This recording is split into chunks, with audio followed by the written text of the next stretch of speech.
conocen. Es un placer saludarlo, doctor Pinzón. Bienvenido a la W.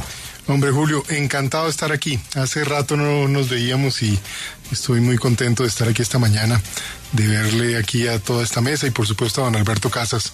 La leyenda. Apreciamos tantos. La leyenda. Y es el único invitado que no tiene problema en madrugar, Alberto. Porque su formación lo levanta todos los días a las 4 de la mañana. Tiende la cama, en fin, hace ejercicio. Perfecto, la formación de él. La semana pasada, con la lamentable noticia de Miguel Uribe, pues obviamente se mueve el mapa político y a veces es penoso reconocerlo, que la muerte de una persona esté relacionada con el mapa político, pero por la importancia de Miguel y por la decisión del expresidente Álvaro Uribe, quien puso el tema en público, pues así es. Hay unos candidatos en el Centro Democrático, se murió uno. Ese será reemplazado por alguien del Centro Democrático, le entendía al expresidente Uribe. Pero a su vez, él le entrega un poco a Miguel padre, en honor a Miguel hijo, pues la participación en la decisión, en el cómo, quién, en fin. Y ahí es donde aparecen unos nombres y entonces alguien tan importante como la senadora Cabal dice, no, un momentico, aquí no me van a traer aquí a nadie que no sea de la causa.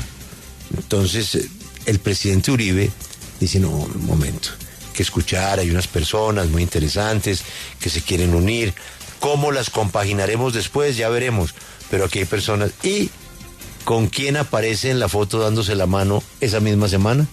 Con el doctor Pinzón. Y con Juan Carlos Pinzón pues hay una tremenda sintonía en muchos temas, pero en el que más preocupa a los colombianos, la seguridad.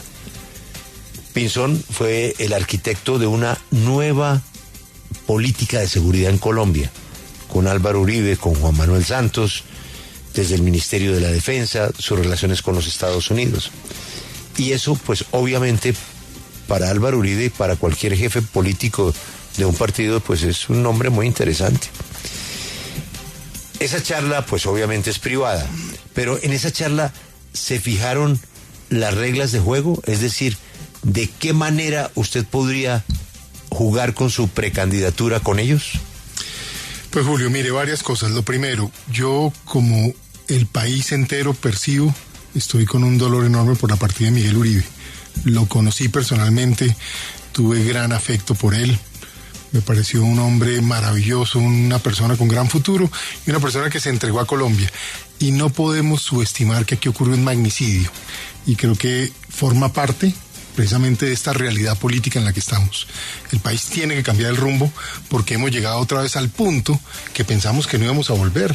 30 años atrás estamos. Entonces, el país tiene que entender este tema de Miguel Uribe como un asunto de la nación, como un elemento y símbolo del cambio que necesita Colombia. Segundo, a mí me ha causado mucho dolor ver al presidente Uribe condenado. Yo soy una persona institucional, respeto los fallos judiciales, promulgo y promuevo que se respeten los fallos judiciales, pero me ha angustiado mucho ver que el contrato social en Colombia se rompió.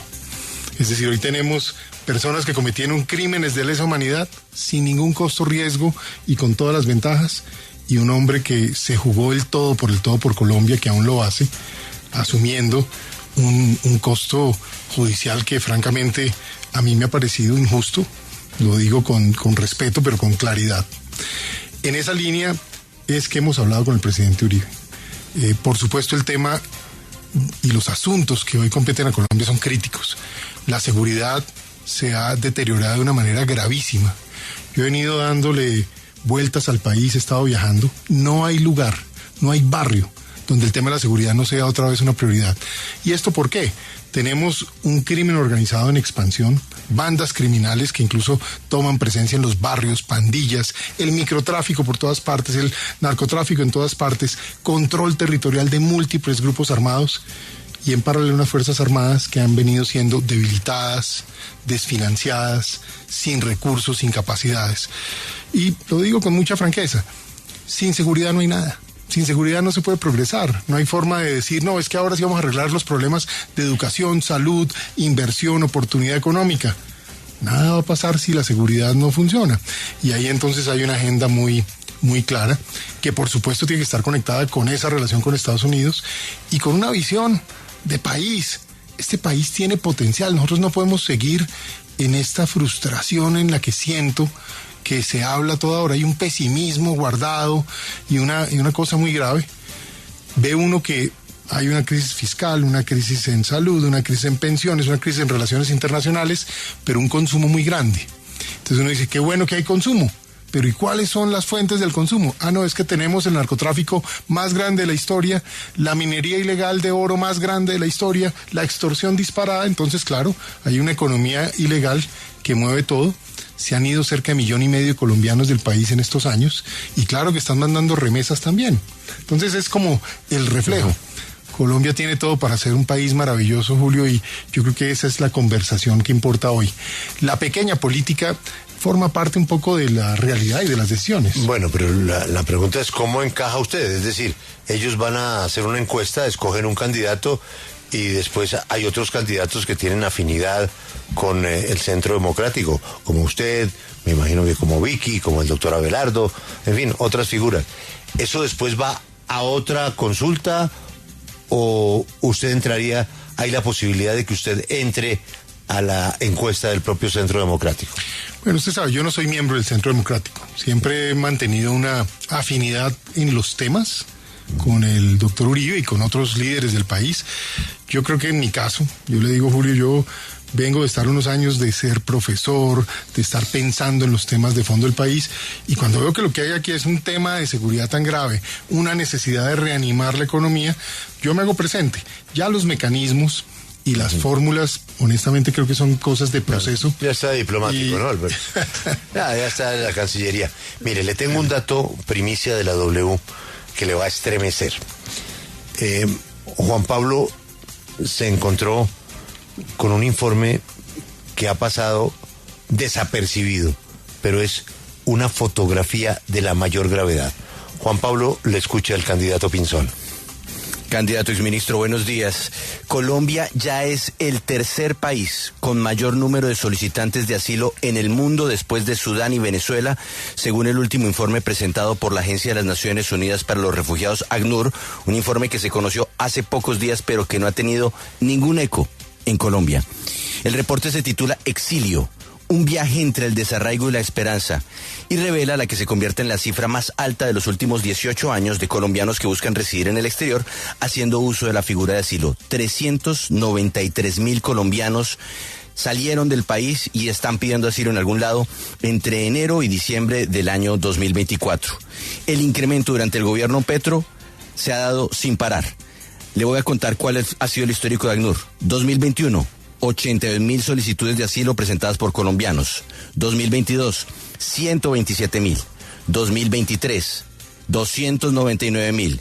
Y 2024, informe que fue cerrado hace 2 semanas, 393,000 colombianos. En 2 años, 500,000, doctor Pinzón. Eso no puede ser. 500,000 en 2 años. Eso es una tragedia, Julio, y refleja el sentimiento de la gente. La gente está sintiendo que no hay oportunidad, que no hay futuro, y entonces se va al país.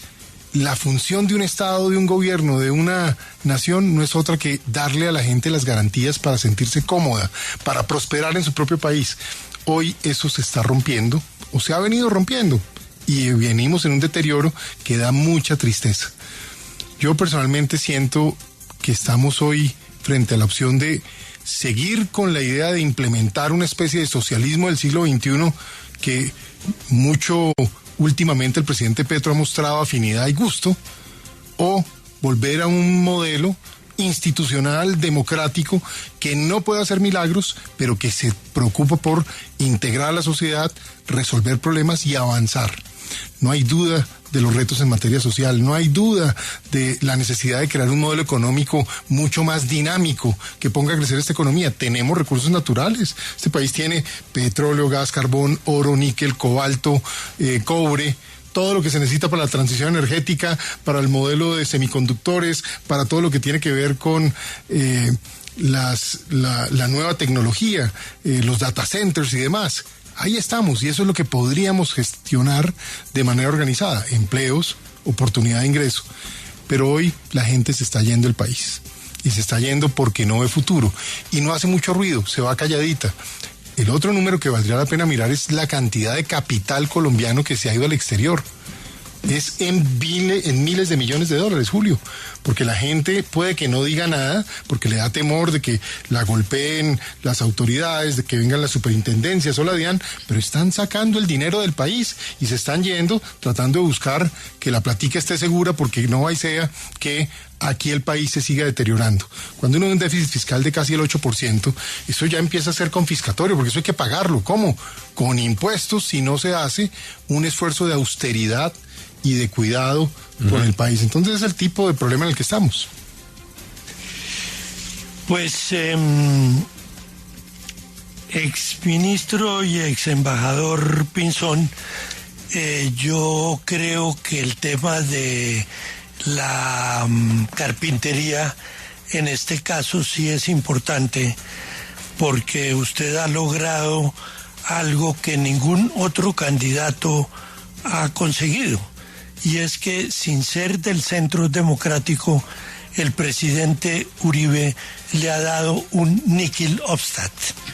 Eso quiere decir que la única persona que ha logrado romper esa polarización en parte que afecta al país es usted. Luego, la carpintería sí tiene una importancia adicional a la normal de que usted sea un aspirante a la presidencia. Por consiguiente, creo que el fenómeno político más importante de los últimos días, después del asesinato a Miguel Uribe, es esa fotografía con el presidente Uribe, y por tanto, sí, insisto... Alberto, súmele la Andy. Es que usted no estuvo en Cartagena, nosotros sí. Lo de la Andy era muy impresionante. Muy impresionante. Sí, pero... Y en la Andy hay un líder antioqueño que está de jefe de debate. Pero es que en ese campo el doctor Pinzón ya tenía un trabajo muy adelantado, porque el empresariado colombiano le debe mucho a Pinzón, porque como él lo acaba de decir, sin seguridad no hay felicidad, no hay desarrollo, no hay nada es posible. Esperanza. Y creo que nadie representa mejor una figura para resolver ese problema que nuestro invitado de hoy. Por eso yo le quiero insistir en el tema de la carpintería, porque la carpintería en este caso no es cualquier cosa, se convierte como en el derecho romano, que el procedimiento hace parte de la sustancia. Pues don Alberto, muchas gracias por esas palabras y ese análisis. Yo tal vez diría lo siguiente, mi sentido y mi sentimiento de estar aquí en el país es porque yo veo que se requiere experiencia y conocimiento en este momento. A mí me correspondió, por las funciones que he tenido, liderar unas Fuerzas Armadas que llegaron a ser consideradas en esos años las mejores del continente. Es que incluso terminamos siendo invitados en Europa, a la misma OTAN, a llevar la experiencia. Aquí en América Latina entrenábamos a todas las fuerzas de policía y militares del continente, salvo las de Venezuela, Cuba y Nicaragua. Todos los demás los entrenábamos aquí. Entonces todo esto era porque aquí había una credibilidad y un avance. El país va a necesitar muy rápido restablecer, reanimar, recuperar las Fuerzas Armadas para que sean efectivas. Eso va a ser un tema vital. Pero la relación con Estados Unidos... Hemos visto hoy que el presidente Trump es una persona que toma posiciones, se mueve de una manera muy determinada. Vamos a tener que conectar rápido con eso. Y 3, estamos en una era de cambio geopolítico que no habíamos visto en décadas, de cambio de orden mundial. Y ahí lo que hay es una oportunidad para Colombia. Hay dos maneras de ver eso. O uno se suma a los frustrados y a los que les va mal, o coge este país y lo pone a andar y lo conecta con la inversión y lo conecta con el futuro. Pero todo esto al final pensando en lo más importante. Este país tiene 6 millones de pobres extremos. Este país tiene 11 millones de personas en pobreza. Eso tiene que ser una obsesión de un gobierno. Y eso se gestiona es poniendo al Estado a trabajar. Una cosa que hemos aprendido con los años es: perro que ladra no muerde. Yo prefiero ser de los perros que poco ladra, pero trabajemos para que pasen cosas, que es lo que hemos sabido hacer en la vida, pero para eso se requiere conocimiento del Estado, experiencia y articular al sector privado. Sin sector privado no vamos a poder progresar. La iniciativa privada, el emprendimiento, esa es la manera, creo yo, y el respeto por las demás instituciones del Estado. Aquí hay que trabajar armónicamente con el Estado para poder avanzar, sin prometer milagros, pero con la claridad de que se avanza, se progresa y se mueve a un mejor destino. Candidato, pero yo quiero insistirle en algo, y es en estas directrices que ha venido dando el expresidente Álvaro Uribe respecto a todo lo que está girando en torno al Centro Democrático, porque de hecho en ese video que él publicaba este fin de semana les proponía que fueran a reunirse con Miguel Uribe Papá para hablar con él acerca de esas banderas que dice él toca llevar de Miguel Uribe. ¿Usted se va a reunir? Tengo entendido esa reunión es hoy. ¿Se va a reunir con Miguel Uribe Papá? Pues mire, yo primero tengo el corazón en la mano cuando pienso en Miguel Uribe Papá. Imagínense que este hombre acaba de perder a su único hijo después de haber perdido de manera similar a su esposa. Entonces ese hombre lo que merece es solidaridad, cariño, que el país lo arrope y lo acoja. Él hace sus discursos y yo pienso que deberíamos todos tener un sentido de humanidad y de solidaridad con un padre. Eso es lo primero que yo veo. Sin duda, el presidente Uribe, con el respeto que lo caracteriza y esa actitud democrática, pues le da toda la credibilidad e importancia para que el legado de su hijo, que es un legado muy importante, y ya lo dije, tiene que movilizarnos hacia el futuro, pues de alguna manera quede en buenas manos. Y yo creo que ese es el juicio en el que ellos están. ¿Pero va o no va a la reunión? A la reunión. No, yo no voy a esa reunión, no tengo eso programado y como dirían. No estoy en eso. Sí, candidato, usted fue ministro de Defensa de Juan Manuel Santos. Y pues ahora parece ser la carta que se juega el expresidente Uribe para... Pero fue vice de Uribe. Y fue vice de Uribe. Sí. La pregunta es, ellos dos protagonizaron un choque recientemente por la visita o asistencia del expresidente Santos al sepelio de Miguel Uribe. ¿Cómo piensa usted convertirse más en un puente que en una fuente de división? Esa es una gran pregunta, Juan Diego, y es lo que el país necesita. El país necesita en este momento tener una sombrilla grande donde quepa mucha gente. Y eso es lo que hay que articular, con posiciones claras. Y las mías han sido, usted sabe, Juan Diego, yo trabajé muchos años con el doctor Santos, mi respeto siempre estará ahí y nunca he buscado ni trataré de decir nada inapropiado o irrespetuoso, pero mis diferencias fueron de fondo. Yo tuve una gran diferencia sobre la forma como se cerraron los acuerdos en La Habana, como se concedió el tema del narcotráfico, que creo que nos tiene hoy aquí en este problema. Lo advertí en ese momento. Pero también le quiero decir esto, no hay tiempo para mirar atrás. Colombia está con unos retos muy importantes. Solo hay tiempo para consolidar una agenda en seguridad, en transparencia, en austeridad, en gasto público, en promoción de la inversión y del emprendimiento, y si se quiere, unas relaciones internacionales articuladas en un momento geopolítico histórico. Y para eso se requiere es un liderazgo que se enfoque en esa tarea y no pierda tiempo en lo que ya no corresponde. Pero, doctor Pinzón, cientos de personas hemos coincidido en la necesidad de avanzar en el entendimiento, en la diferencia entre Álvaro Uribe y Juan Manuel Santos. Y eso ya se volvió un problema personal, eso se volvió un tema irreversible. Bueno, y hasta el Papa lo intentó. El Papa lo intentó, no pudo. Federico Gómez, desde la revista Cambio, me hace la siguiente reflexión. En 1996, Fundación Buen Gobierno, usted estaba ahí. Eso era Juan Manuel Santos. Secretario privado del Ministerio de Hacienda, ¿de quién? De Juan Manuel Santos. Luego Santos lo propone usted para el Banco Mundial. Eso no es cierto. La parte del Banco Mundial me nombró el presidente Uribe por propuesta de Alberto Carrasquilla, siendo el ministro en esa época. Perfecto, Quito Banco Mundial. Después fue viceministro de Defensa, después fue secretario general de la presidencia de Santos y fue ministro de Defensa de Santos. Y al final, uno de los más grandes honores que usted pudo tener además por el trabajo que hizo allá, embajador en Washington.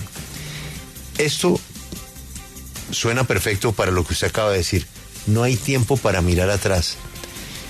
Pero en el Centro Democrático usted tiene una resistencia por cuenta de este inventario.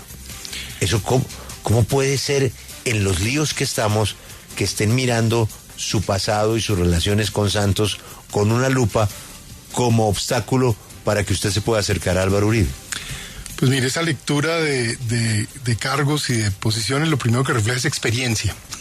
Eso es lo que hay que tener ahorita, saber del Estado y poder afrontar estos temas. Segundo, pues hay que recordar, es que el presidente Santos llegó a ser presidente en su momento porque el presidente Uribe promovió esa posibilidad, y buena parte de las personas que hoy son Centro Democrático, casi que puedo asegurar que la gran mayoría, sí es que no casi todos, votaron por el presidente Santos para que fuera presidente. No, eso no tiene duda. Eso es lo que pasó. Que el presidente Uribe ha puesto 3 presidentes. Su segunda reelección, o sea, él dijo quién era el presidente, él, luego Santos y luego Iván Duque, ¿no? Exactamente, y yo creo que presidentes. Eso el país lo reconoce y lo sabe, y aquí ha habido un gran jefe político en Colombia que ha sido el presidente Uribe, pero en esa línea también hubo diferencias, y debo decirlo con mucha claridad, lo repito, que yo también tuve mis diferencias con la forma como se cerraron los acuerdos del 16, pero también lo que estoy diciendo es que el país no puede vivir en los temas de hace 10 años, lo que hay es que coger este momento, recuperar las Fuerzas Armadas, recuperar la seguridad, trabajar intensamente en esa relación con Estados Unidos para explotarla de modo que nos genere progreso económico y social, e indudablemente en alianza con el sector privado, hacer una gran agenda de impacto económico que saque de condiciones de pobreza extrema a 6 millones de colombianos. A mí ese sí que me parece un gran objetivo. Eso es lo que hay que hacer ahora. El gobierno de Colombia va a necesitar poder conciliar y convocar a múltiples sectores. Por supuesto, insisto, con una agenda muy clara, que yo creo que está marcada en estos puntos que he mencionado, pero buscando unos consensos nacionales para poder avanzar, porque esto de las posturas ultrasectarias que a veces uno escucha, o simplemente voces agresivas y grandilocuentes, honestamente no va a resolver nada. Aquí hay que poder articular con posiciones firmes y claras, pero articulando y consensuando los grandes temas de Colombia. Dentro de esos grandes temas, exministro y candidato o precandidato, hay un elemento que es la plata. Y es que el que resulte electo como presidente va a encontrar un país altamente endeudado y con serios problemas de caja.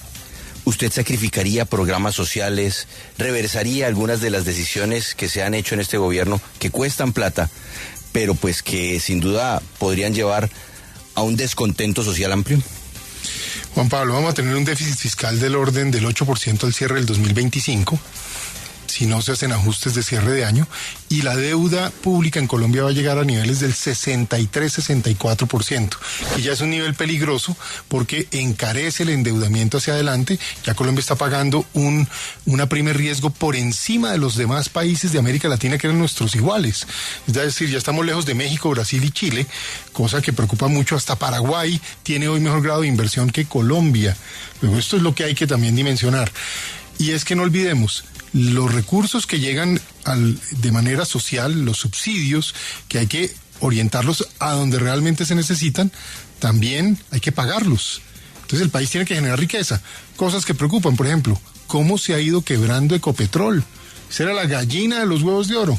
Y hoy, al parar la inversión, al parar las posibilidades del uso de los hidrocarburos de manera eficiente, el país está terminando por importar gas natural, del cual tiene enormes reservas incluso frente al Caribe colombiano.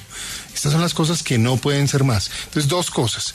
Hay que trabajar intensamente en austeridad y vamos a tener que revisar programa a programa, gasto por gasto, y solo hacer lo que realmente beneficia a la gente, al país. Pero nóminas paralelas, gastos excesivos, viajes innecesarios, celebraciones y fiestas, todo eso tiene que llegar a un límite mínimo. A propósito, Las cosas que se hacen bien, a veces con pocos recursos lucen más. Es que también eso hay que ponerle un poquito de gracia y de altura a las cosas.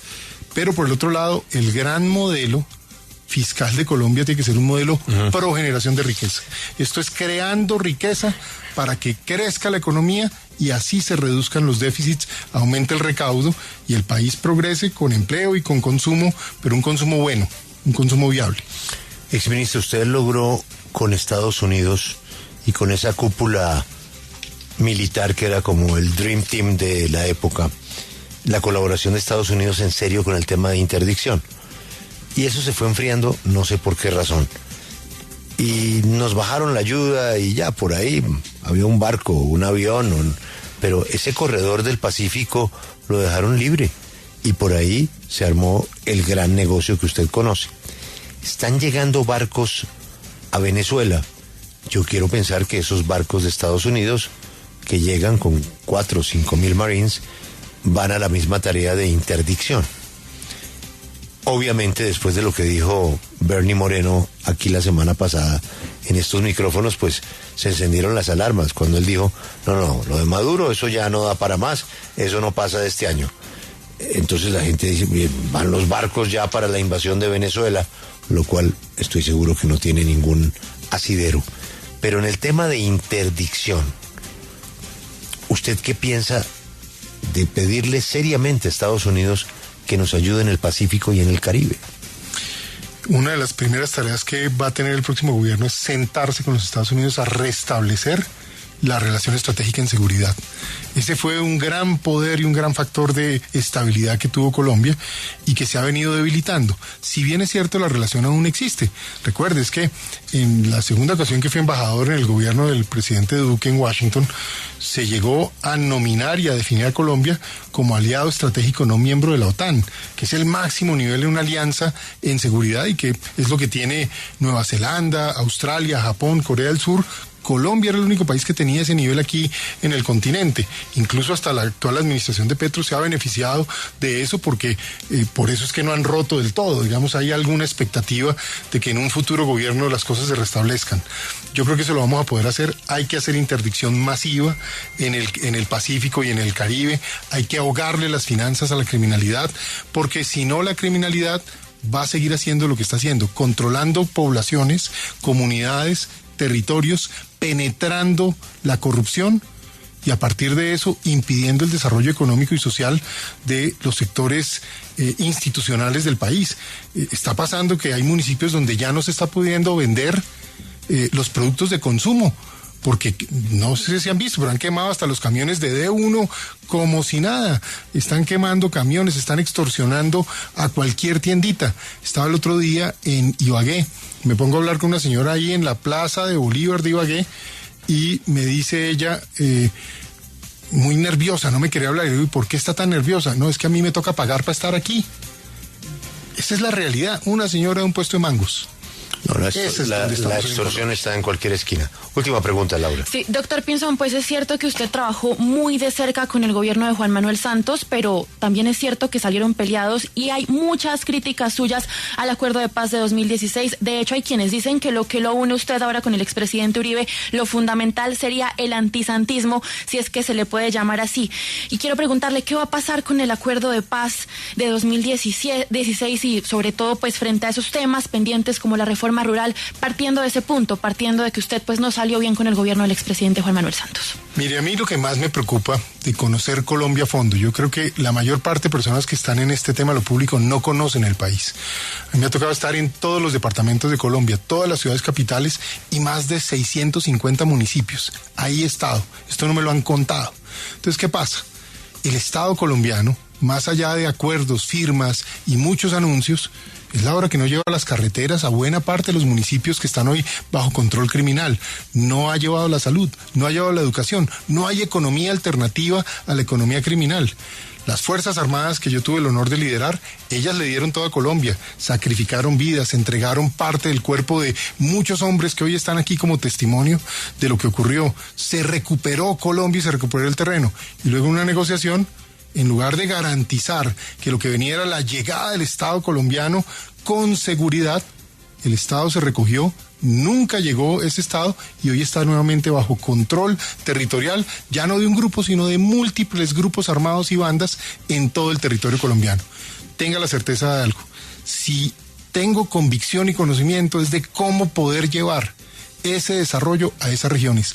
Hay que integrar a la Colombia marginal, hay que integrar a esa Colombia que está en la distancia y que hoy incluso clama, pero les toca pasito, la presencia del Estado que les dé seguridad.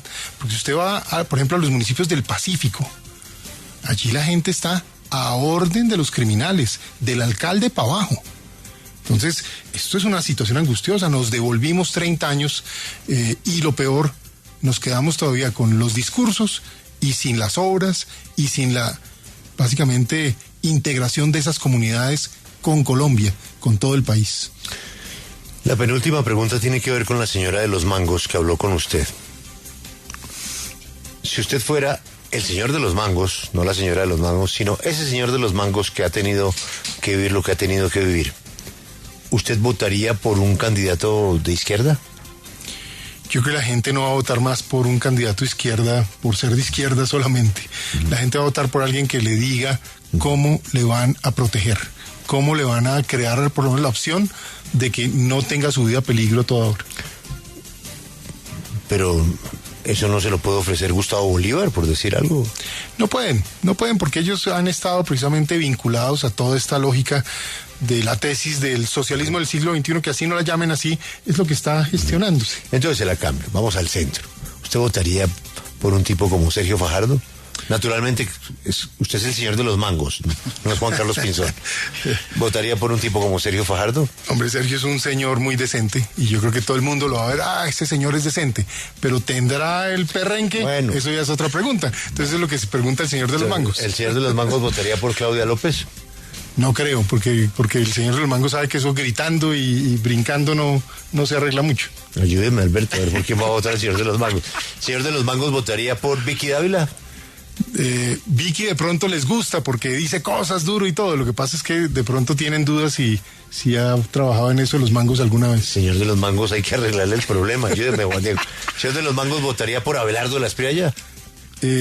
No sé, lo ven muy elegante, muy romano, muy italiano. Bueno, eso lo ven como lejos. A ver, vamos al centro democrático. Sí. A ver, ¿votaría por María Fernanda Cabal, el señor de los mangos? De pronto le suena, porque ella habla duro y toda la cosa, pero luego dirá, y esta señora sí habrá comido mango. Pero el señor de los mangos está quedando sin candidato. Juan Diego, ayúdeme. Paloma Valencia. Paloma querida, ¿no? Paloma buenísima, y ella va a visitar a la gente de los mangos. Eso sí me he dado cuenta y cae bien. No sé si ya le cree todo, pero les cae bien. Me quedé sin candidatos, Alberto. Ya toca sacar la otra lista, ¿no? El señor de los mangos votaría por un tipo tan respetable y tan serio como Mauricio Cárdenas. Bueno, Mauricio, gran economista, pero ella no sabrá, o el señor de los mangos no sabrá si realmente le va a resolver el problema que tiene. No, el señor de los mangos solo vota por Pinzón. Es que ya lo convencimos. Nos falta David Luna. Ya lo convencimos. Oiga, David Luna, ¿verdad? Buen tipo, David, ese es un tipazo. Sí, pero el mundo está lleno de buenos tipos. Corbatas así parecidas a las suyas que usa, elegantísimas, bien plantado. David, un tipazo y un gran político, un gran líder colombiano. ¿Por cuál? Daniel Quintero. No creo, porque se han dado cuenta que como que hace mucho show. Entonces de pronto se toma la foto, le hace la cosa a los mangos y no aparece más. Y Roy Barreras, Roy, no sé, yo lo veo como que el señor de los mangos seguramente dirá, pero ese no es el que ha estado con todos los gobiernos y ha prometido 200 veces la misma cosa en cada gobierno. No, usted tiene razón. ¿Para qué seguimos? Son 70 candidatos. El de los mangos está con Pinzón. Sí, claro. Listo. No, hay que ver si Pinzón ya oficializa, estamos en eso, porque hay como 70 candidatos, contaba el otro día el registrador que hay como 50 candidatos por firmas, 57. 20 por el otro lado, entonces dice uno, el país ya creo que le sobran candidatos, hay que buscar ahora a alguien que pueda ejercer la función de presidente, que a propósito, eso no es un título, eso es un servicio. El presidente de Colombia es un servidor del pueblo. Tengo otro escenario hipotético. Miguel Pinzón, Miguel Uribe Londoño, padre de Miguel Uribe Turbay, tiene ya las facultades para escoger el candidato que reemplace el puesto de su hijo. Claro. Entonces vienen las especulaciones, que todos están en el mundo de las cábalas políticas. Él puede decir alguien de la familia, él puede decir yo mismo. ¿Y qué tal que diga Pinzón? No sabemos, ahí sí... ¿Y ahí qué pasaría? ¿Pasa usted por su credencial del Centro Democrático esta tarde? No, lo primero es que, mire, de verdad que yo sí, con los temas de Miguel y su familia, me siento como en abstención de opinar incluso, porque yo siento que este tema hay que tratarlo con el dolor que esa familia está viviendo. Bueno, pero lo que ellos abrieron la puerta, ¿no? Han sido muy amables y tengo gran cariño por Miguel, papá, por María Claudia, por toda esa familia, por Carolina. Han sido personas con las que tengo cercanía y afecto. Tuve mucho afecto y cercanía con Miguel, pero cualquier opinión o decisión que tomen, yo la respeto, la acompaño, y si tiene que ver conmigo, pues hablaremos. ¿Cómo va a ser el eslogan? ¿Pinzón para presidente o Pinzón con el señor de los mangos? La presidencia no es un título, es un servicio. Eso es mi sentir y eso es lo que hoy enseño en la Escuela de Políticas Públicas en Princeton. Eso es lo que le digo a mis estudiantes todo el tiempo. Sí, puede ser. Hay que estar preparado. Pinzón, su servidor. Exministro, gracias por algo más. No, es que en el Ministerio de Defensa, pregúnteme a qué exministro adoran. Usted habla con cualquiera y Pinzón. tiene nombre. Pinzón. Bueno, ya hay 400,000 familias votando, ¿no? Exactamente. Es un caudal interesante. Julio, pero si hay eslogan, ¿el gallo es Pinzón? El gallo es Pinzón. Bueno, el gallo puede ser Pinzón. Bueno, tuvimos el pollo vallenato, era López, ¿no? Sí. Exministro, gracias por atendernos. Julio, muchas gracias. Muchos éxitos. Muy agradecido por este espacio y me encantó compartir con Está ustedes. usted muy bien asesorado. Realmente sí. Muy bien. Esta es la W, ya regresamos.